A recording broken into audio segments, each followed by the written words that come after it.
Hoje, pela manhã, a gente falou um pouco sobre uma vida de aparência, uma vida vazia, uma vida de inutilidade, que os fariseus eles estavam preocupados.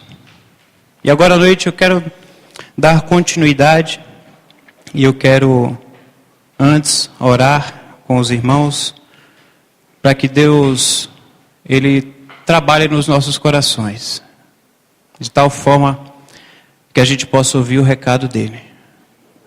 Vamos orar? Deus e Pai amado, no Teu nome, Senhor, que eu oro neste momento. Ó Pai amado, que única e exclusivamente nós possamos ouvir a Tua voz, Senhor. No Teu nome, Senhor, eu clamo de uma maneira especial, Senhor, que Tu fales aos nossos corações.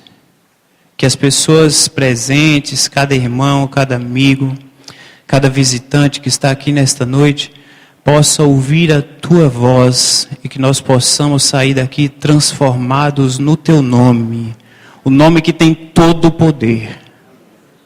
É isso que eu oro neste momento. Amém. Quero pedir antes um diácono trazer um copo d'água, porque geralmente eu não bebo, mas justamente hoje que eu ia usar água como ilustração aí. Não... Parece a lei de Murphy, né? Vocês sabem a lei de Murphy. Quando uma coisa tende a dar errado, certamente ela vai dar errado.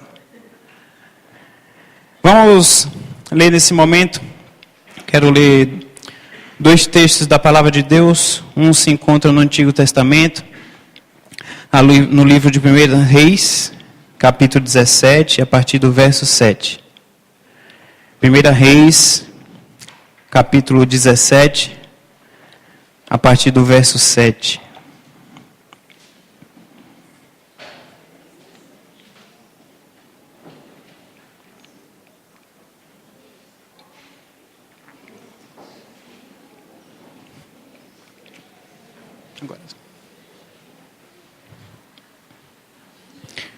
Livro de 1 Reis, capítulo 17, a partir do verso 7.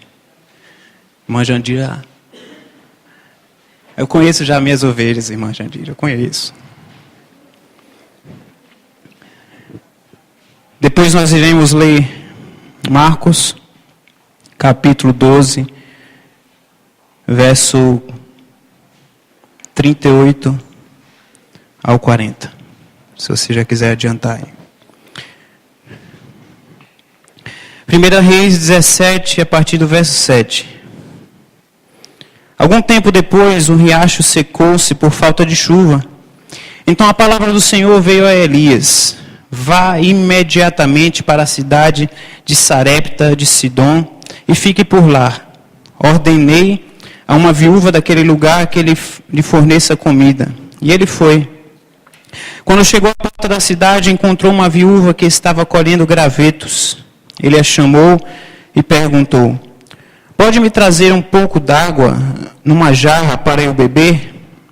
Enquanto ela ia buscar água, ele gritou: por favor, traga também um pedaço de pão. Mas ela respondeu: juro pelo nome do Senhor, o teu Deus, que não tenho nenhum pedaço de pão, só um punhado de farinha num jarro e um pouco de azeite numa botija. Estou colhendo uns 2 gravetos para levar para casa e preparar uma refeição para mim e para o meu filho, para que a comamos e depois morramos. Elias, porém, lhe disse: não tenha medo, vá para casa e faça o que disse. Mas primeiro faça um pequeno bolo com o que você tem e traga para mim. E depois faça algo para você e para o seu filho. Pois assim diz o Senhor, o Deus de Israel: a farinha na vasilha não se acabará, e o azeite na botija não se secará, até o dia em que o Senhor fizer chover sobre a terra. Ela foi e fez conforme Elias lhe dissera, e aconteceu que a comida durou muito tempo para Elias e para a mulher e sua família.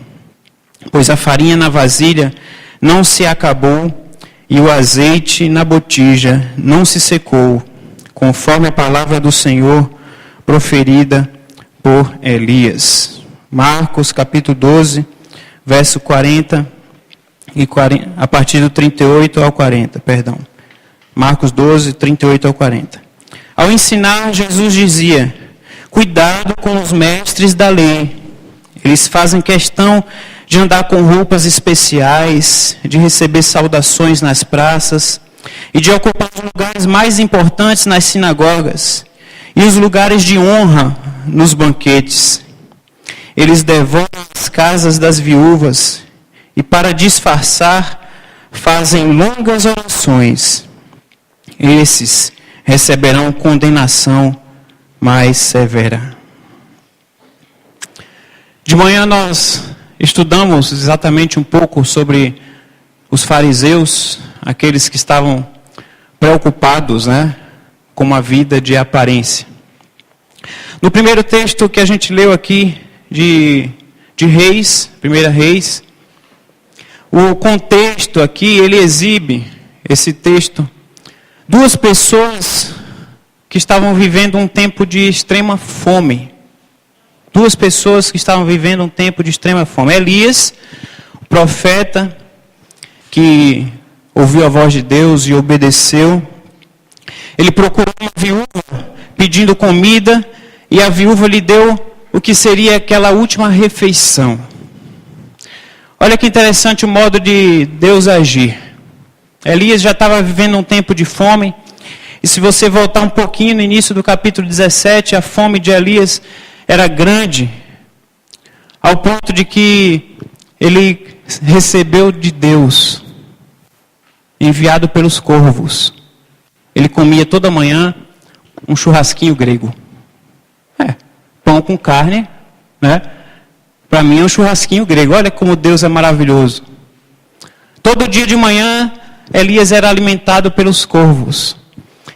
E aquela situação humilhante dele, ele teve que fugir de novo, ir para outro lugar, e Deus ordenou que ele fosse para outro lugar e falou: eu vou providenciar tudo o que você precisa. Lá vai ter uma pessoa especial, rica, uma pessoa de bens. Foi assim que Deus agiu com Elias. Deus falou: vai ter uma viúva pobre, como diria lá na minha terra, pobre de marré, não tem onde cair morta, coitada. E essa viúva, ela vai te abençoar, mesmo humanamente falando, a realidade que ela também vivia era uma realidade de fome, e ela estava humanamente preparando a última refeição.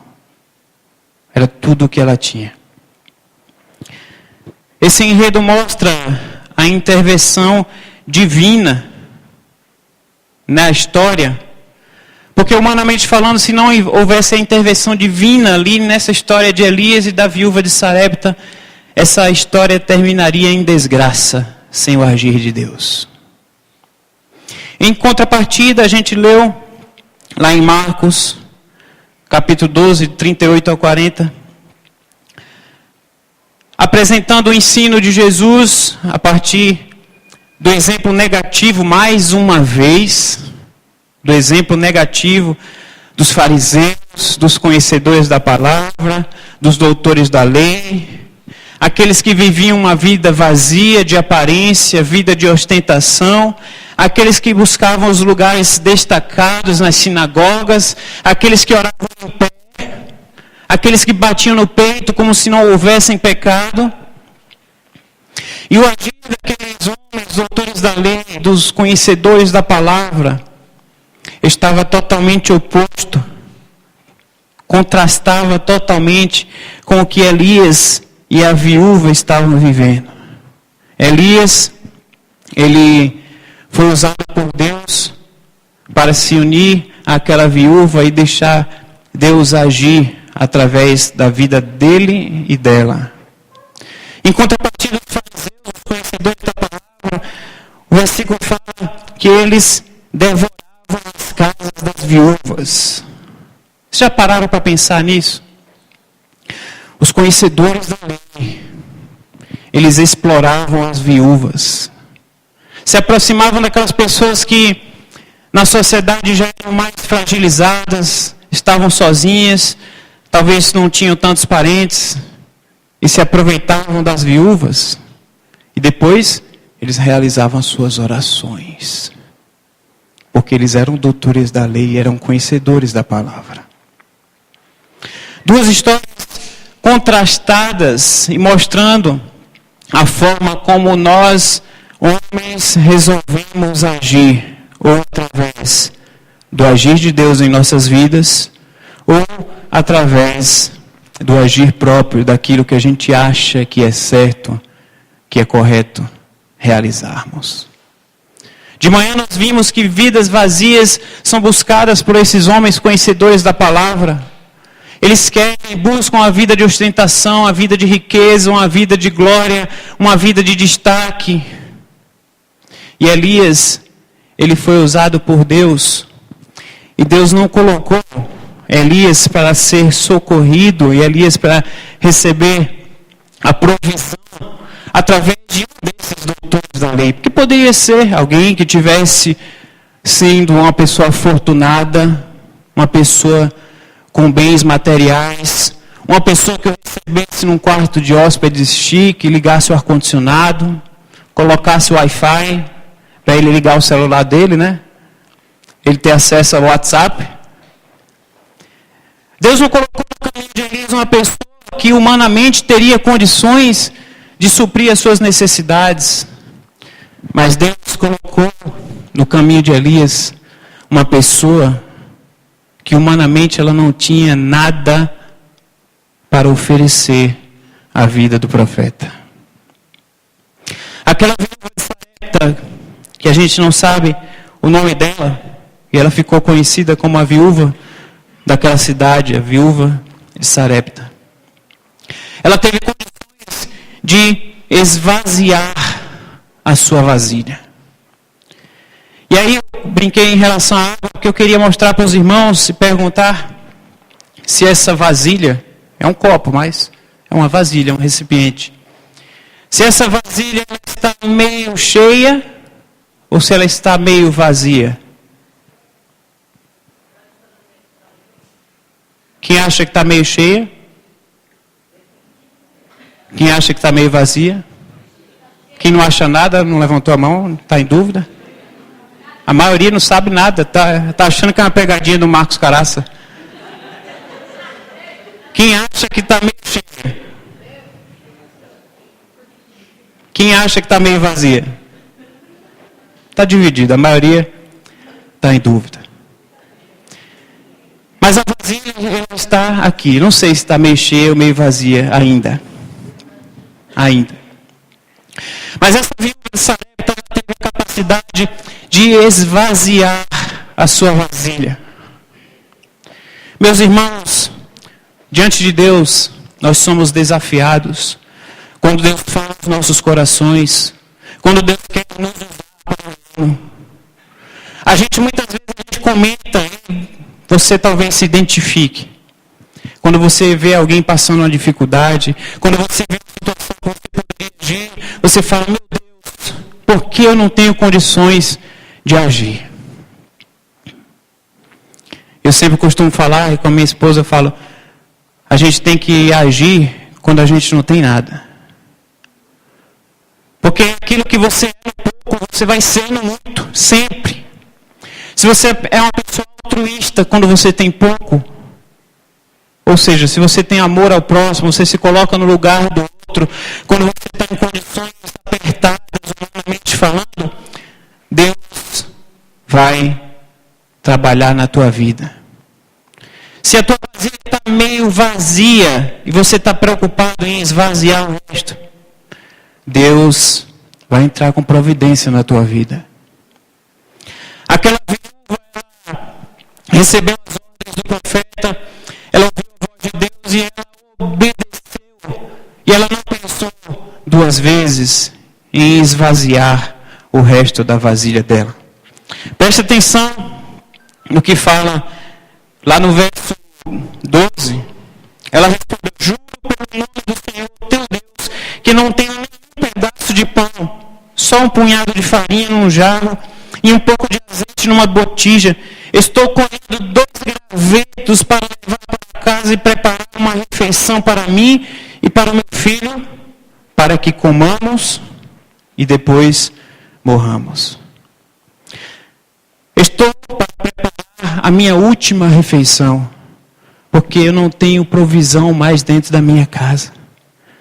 Está faltando tudo dentro de casa, a minha vasilha está cada dia mais vazia. Humanamente falando, se aquela viúva de Sarepta fosse seguir os seus impulsos humanos, ela ia falar: meu amigo, desculpa. Se eu tivesse condições, eu te ajudava. Eu trazia um pedaço de pão, fazia um bolo, fazia um pão recheado, fazia até uma pizza. Mas eu não tenho condições. Mas aquela viúva, em Deus, ela conseguiu ouvir a voz de Deus, obedecer, e ela teve a capacidade de esvaziar a sua vasilha. Entendamos que nós precisamos esvaziar a nossa vasilha. Quando nós esvaziamos a nossa vasilha, quando não supervalorizamos o seu conteúdo. Lembra da mensagem de manhã? Às vezes a gente se preocupa em encher a nossa vasilha, porque a gente está preocupado em ter a vasilha cheia de conteúdo. Às vezes conteúdos vazios, conteúdos que não levam a lugar nenhum. E como eu conheço pessoas assim, graças a Deus não são da nossa igreja, pessoas que estão preocupadas em trocar de carro a cada 6 meses, de viajar, de comprar roupas maravilhosas, lindas. Pessoas que estão preocupadas em arrumar o seu guarda-roupa e falar: eu fui contar quantas calças eu tinha, 60 calças jeans. E eu argumentei com essa pessoa, falei: meu Deus, o que é isso? Se tu só é uma, por que tu tem 60? Ainda tem pouco. Acho que ela queria ter talvez 365, né? Uma para cada dia do ano. Outro dia, conversando com uma irmã que também não é da nossa igreja, desabafando e dando testemunho da sua mãe, que quando a sua mãe tinha uma empresa que tinha mais de 30 funcionários, ganhava um faturamento líquido de mais de 30 mil reais por mês, não sabia com que gastava, tinha um bem material sobrando, dinheiro sobrando, e ela falou: filha, minha meta, olha que meta maravilhosa, presta atenção, minha meta é ter 365 vestidos de marca. Vida vazia, gente. E essa irmã compartilhou comigo que a mãe dela conseguiu ter 120 e poucos vestidos de marca. E a empresa foi falindo, foi entrando em dificuldade, os funcionários foram saindo, foram sendo demitidos, sem condições da empresa pagar. A pessoa foi acometida de uma doença. Hoje mora de aluguel. Mas ela conseguiu ter um encontro com Deus. Porque ela conseguiu, talvez hoje, em meio à dor, entender que é necessário que nós esvaziemos a vasilha quando nós não supervalorizamos o conteúdo do que tem na vasilha. É a única coisa que eu tenho, se eu gastar mais, ela já está meio vazia. Eu não tenho condições de oferecer, de dividir, porque eu já tenho muito pouco. Meus irmãos, é necessário que em Deus nós tenhamos a capacidade de esvaziar a nossa vasilha. E nós esvaziamos a nossa vasilha quando nós nos desapegamos daquilo que é material. É bom, é maravilhoso, é ótimo, alimenta o nosso ego. Quando você melhora no emprego, quando você recebe uma promoção, quando você vai para uma casa maior, quando você adquire a sua casa, quando você troca de carro, quando você compra uma roupa nova. E as pessoas brincam, quer ajudar a passar o estresse, é você ir no shopping fazer compras. É bom. É ruim quando chega a fatura do cartão. Mas ao momento é bom. Você chega, te alimenta, é bom aquilo, te dá novos ares. Mas entendamos que, assim como os fariseus estavam preocupados em andar com as suas túnicas bonitas, exuberantes, orando em pé nas sinagogas, batendo no peito e achando que eram melhor do que os outros, criticando até Jesus porque Jesus não lavava as mãos, por ter tocado em pessoas impuras, pessoas com pecado. Nós precisamos entender que nós devemos esvaziar as nossas vasilhas, nos desapegando daquilo que é material. E aqui eu não estou falando para você ir amanhã vender tudo que você tem e morar embaixo do viaduto. Não estou falando isso. Eu estou falando, ilustrando para cada um de vocês, que nós devemos nos esvaziar as nossas vasilhas, não dando valor absoluto às coisas materiais. Tem coisas muito mais importantes do que o bem material em si. E nós devemos e precisamos esvaziar a nossa vasilha. E por último, eu quero que você grave porque é necessário você esvaziar a sua vasilha. A exemplo da viúva de Sarepta, nós devemos esvaziar a nossa vasilha. Mesmo que talvez ela esteja meio vazia já. E se ela estiver meio vazia,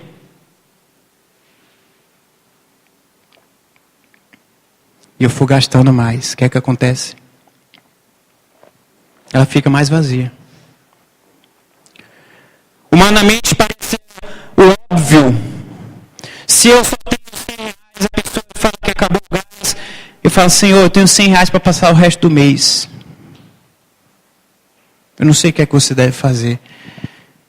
Mas o que eu sei é que você tem que em Deus ter a capacidade de esvaziar a tua vasilha para dar espaço.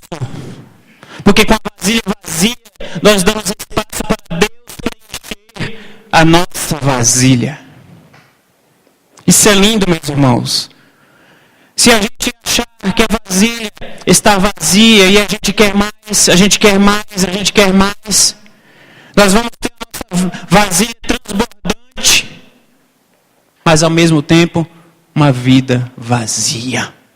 Uma vida sem conteúdo, uma vida de inutilidade, como Provérbios, como Eclesiastes fala, como o sábio fala lá em Eclesiastes, uma vida de inutilidade, uma vida inútil, uma vida sem sentido.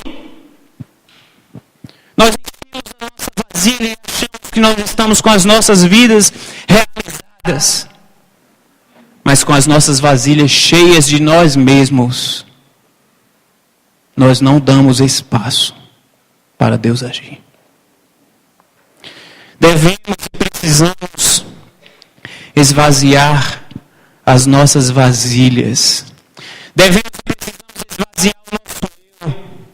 Devemos e precisamos esvaziar a nossa ganância, a nossa maldade, a nossa estupidez, a nossa ignorância, nosso modo de agir com os nossos cônjuges, nosso modo de agir com os nossos filhos, esvaziarmos de nós mesmos para dar espaço para Deus agir. Às vezes a gente não entende como Deus não age, mas eu encho a minha vasilha e tampo ela. E eu não dou espaço para Deus agir. Eu não dou espaço para Deus entrar na minha vida e realizar a obra, porque eu estou cheio de mim mesmo. Como aqueles fariseus, eu estou cheio de orgulho. Como aqueles fariseus, eu estou cheio de acertos. Eu acho que não tenho pecados. Como aqueles doutores na lei, eu não preciso que Deus haja, porque eu já sou mero conhecedor da palavra. E nós devemos entender nessa noite a necessidade de esvaziarmos as nossas vasilhas. Isso acontece pela fé que nós temos em Deus. Isso foi falado ontem pelo pastor Marcelo Longo, muito bem. A fé no Deus que nós cremos, que Ele vai agir, e a gente deve fazer isso pela fé, não negociando com Deus, Senhor, já que o pastor falou. Não é o já aqui do sentido da classe, não, né? Já que o pastor falou que é para esvaziar minha vasilha, eu vou esvaziar, porque aí Deus vai. Vou começar a fazer isso como uma barganha, como uma troca, como um negócio com Deus. E a tua vasilha vai continuar vazia. Você deve esvaziar a tua vasilha, esvaziar-se de si mesmo para que Deus haja na tua vida. Porque você faz isso com alegria, você faz isso com gratidão, você faz isso com sentimentos bons no teu coração. Você faz isso porque você tem a certeza que Deus vai agir, mas você faz com reconhecimento a esse Deus. A consequência de Deus encher a tua vasilha vai acontecer, porque Deus sonda e conhece os nossos corações. A minha pergunta para você nessa noite é: como está a tua vasilha? Como está a tua vasilha? Como está a tua vida nesta noite? A vida sua está meio cheia ou meio vazia? Está cheia de você mesmo? Cheio das tuas ostentações? Cheio dos teus sonhos? Cheio dos teus sentidos? Cheio das tuas razões? Ou você tem esvaziado a tua vasilha a cada dia para você dar espaço para Deus? Como está a tua vasilha? Baixe sua cabeça nesse momento.